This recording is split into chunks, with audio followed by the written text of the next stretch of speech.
black robe, golden epaulets, all parishioners crawl to bow. The phantom of liberty is in heaven, gay pride sent to Siberia in chains. The head of the KGB, their chief saint, leads protests to prison under escort in order not to offend his holiness. Women must give birth and love. Shit, shit, the Lord shit, shit, shit, the Lord shit. Virgin Mary, Mother of God, become a feminist, become a feminist, become a feminist. The church's praise of rotten dictators. The cross-bearer procession of black limousines. A teacher, preacher, will meet you at school. Go to class. Bring him money. Patriarch Gundayev believes in Putin. Bitch, better believe in God instead. The belt of the Virgin can't replace mass meetings. Mary, Mother of God, is with us in protest. Virgin Mary, Mother of God, put Putin away. Put Putin away. Put Putin away. Woo!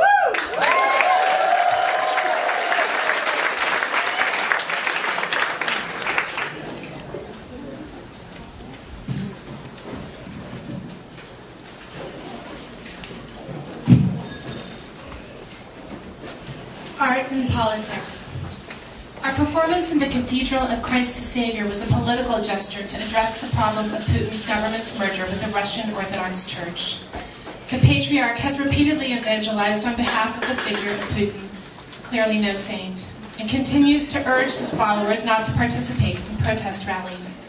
A joint political action carried out by the authorities and the Orthodox Church before the Duma elections, the two days wait for the belt of the Virgin, was aimed at portraying an image of apolitical Orthodox citizens. This outrages us no less than the violation of the elections to the Duma. Therefore, we have introduced a new element in our performance, a prayer, and called our public prayer, Virgin Mary, Drive Putin Away. Here, we respond to the political activity of the faithful and counter the Patriarch's efforts to distort the truth on behalf of all believers. And we needed to sing it not on the street in front of the temple, but at the altar. That is, in a place where women are strictly forbidden. The fact is, the Church is promoting a very conservative worldview that does not fit into such values as freedom of choice, the formation of political identity, gender identity or sexual identity, critical thinking, multiculturalism, or attention to contemporary culture. It seems to us that the Orthodox Church currently lacks all of these virtues. With regard to the consequences, we were surprised by the fury and scale of the smear campaign that followed, and by the arrest of women based on unverified reports on the internet. The number of threats that people have written is out of scale to our activism. We believe that as part of the post-election campaign, Mr. Putin, who received the so-called victory in elections, has decided to avenge all the wrongs that were inflicted on him in the citizens' opposition.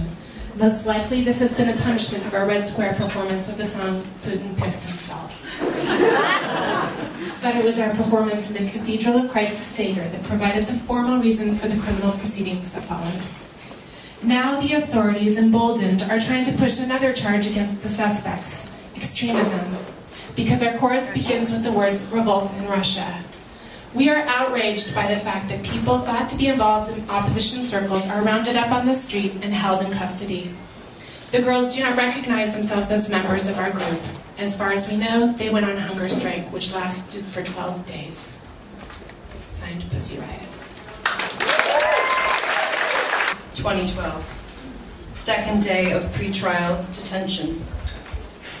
My only cellmate, Nina, and I sleep on metal beds in our outdoor clothes. She sleeps in a fur coat. I sleep in a coat. It's so cold in the cell. Our noses get red and our feet are ice cold. But we are not allowed to get into bed under the covers before the bedtime bell. The holes in the window frames are stuffed in with hygiene pads and breadcrumbs. The sky is all orange from the street lamps at night. I've officially stopped my hunger strike, so now I drink tea and eat dry bread 3 times a day. The metal bed tables are terrifying. It seems as easy to smash your head against the edges. Nina keeps saying that it won't get any worse. She's 55. She got detained for burglary. A drunken policeman took all her stuff and forced her to sign the report incriminating her. She never got to read what she signed. Now she's a thief in a mask. She's one of Pussy Riot, too. Nina told me her cellmate before me was Vika. She got handcuffed and raped in a police station, despite being pregnant. She was only brought to the doctor a day after. The doctor did not diagnose either miscarriage nor rape. Vika is incriminated with burglary of an unidentified person. That's what the report says. She's also a thief in a mask. And yes, she's one of Pussy Riot, too. I still can't sleep. I got threatened to be transferred to a disciplinary cell for not making up my bed properly today. Here in pretrial center, no one knows what a DeVay case is, just like in Europe. But everybody knows that you're a criminal and here for a good reason. Nina keeps saying it won't get any worse. We talk about Orwell, Kafka, and the governmental structure. We curse injustice. But despite my encouraging quotes from Foucault, Nina doesn't believe in changes. She keeps saying, this might be it, but I won't leave. As long as the doctor of the pre-trial detention proudly says he's been to Bologna to opposition protest, as long as the woman in the uniform that takes my fingerprints believes in the revolution, though she finds the peacefulness of it pointless, as long as all those that write about me help me and feel happy about the changes, I won't leave. Today is the first day I've been able to go for a walk properly. While on a walk in a tiny square yard in between concrete walls and rusty metal bars on the ceiling, I ran for 20 minutes. It is not allowed to receive any books at the pre-trial detention, number 6. The only book that's allowed is the Bible, which my mom passed me this morning. I still haven't gotten it. It seems like it really won't get any worse.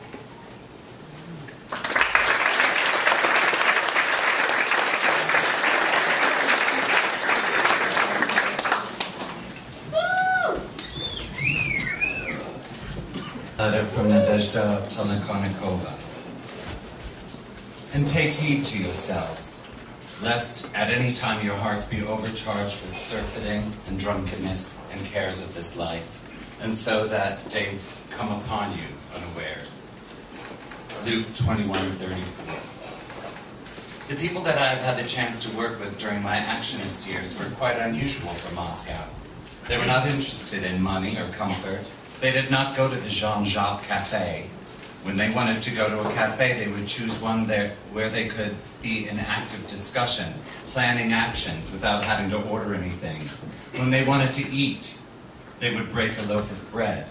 They preferred not to spend time and consciousness, which was ready to include and transform everything around them, on the daily grind and the strife for creature comforts.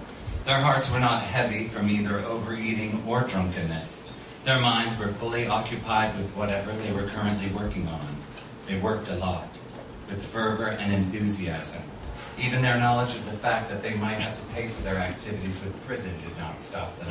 In general, they were busy with either self-education or training or acting out of virtue. Because philosophers should not merely describe the world, but change it. Happiness is to live by virtue. I am happy. Even here, sometimes. In your patience, possess ye your souls. Luke 21:19. I find it difficult to bear being apart from those who make up my life, but I'm being patient. I'm learning how to socialize with those by whom I'm currently surrounded. The people around me have sought to attain a comfort in life. For all of them, their status in life was important, but now we are equal to one another in terms of comfort. Most of them cannot understand how one can engage in political art without being paid for it. I don't understand 80% of what you're saying, said a young girl booked for narcotics under Article 228 of the RF Criminal Code. When I tried to explain to her why I participated in meetings and took part in political actions, "You've been brainwashed. Who's paying for all of this? Surely you have smart men who are organizing all of this," is what I constantly hear from those booked for narcotics. Under Article 228. Whereas for those who are in for fraud under Article 159 do, in part, understand me. As they sympathize with Khodorkovsky, Kozlov, and Romanova. But they are also convinced that we are a part of a larger methodology scheme that involves smart men and significant financial funding. But I actively engage with my fellow cellmates. I explain to them that the meaning and motives of my activities, and some of them in the investigation, Detention and Isolation Center number 6, have already come to believe that the Pussy Riot activity emerged through the powers, energy, willpower, and aspirations of a handful of politically active young people. Jesus Christ was accused of blasphemy. If Article 213 had existed 2,000 years ago, Christ would have been charged under it.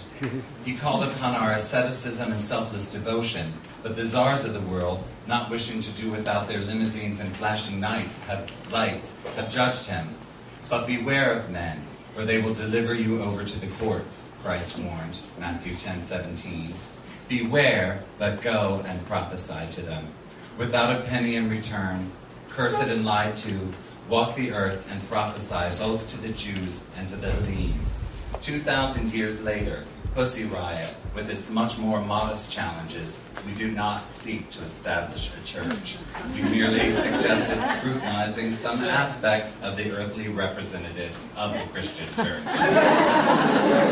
Entered the Cathedral of Christ the Savior and were thrown behind bars, delivered over to the courts. We are not messiahs, but who knows?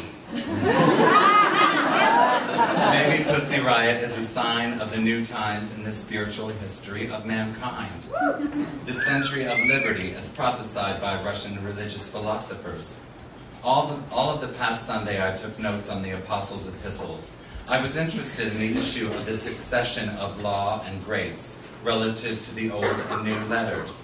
It was on this contrast that Merezhovsky, Berdayev, and S. Bulgakov established their teachings concerning the future emergence of a new milestone crowning history, the era of liberty, which should arrive after the epoch of Christ's love, righteousness, and faith as proclaimed by the Old Testament. Who knows? Perhaps the inclusion of human rights and liberties as priorities in the politics of the West in the 20th century is also another sign of the approach of the era of liberty and creativity, as well as the Pussy Riot concert. Berdayev taught that creativity is the structural moment of the age of liberty. Love will transform itself into liberty, and with it, the world will change. It is already in motion. Nadezhda Tolokonnikova. To prison, freedom to protest. The joyful science of occupying squares. The will to everyone's power, without damn leaders. Direct action, the future of mankind. LGBT, feminist, defend the nation. Death to prison, freedom to protest. Make the cops serve freedom. Protest brings good weather. Occupy the square. Do a peaceful takeover. Take away the guns from all the cops. Death to prison, freedom to protest.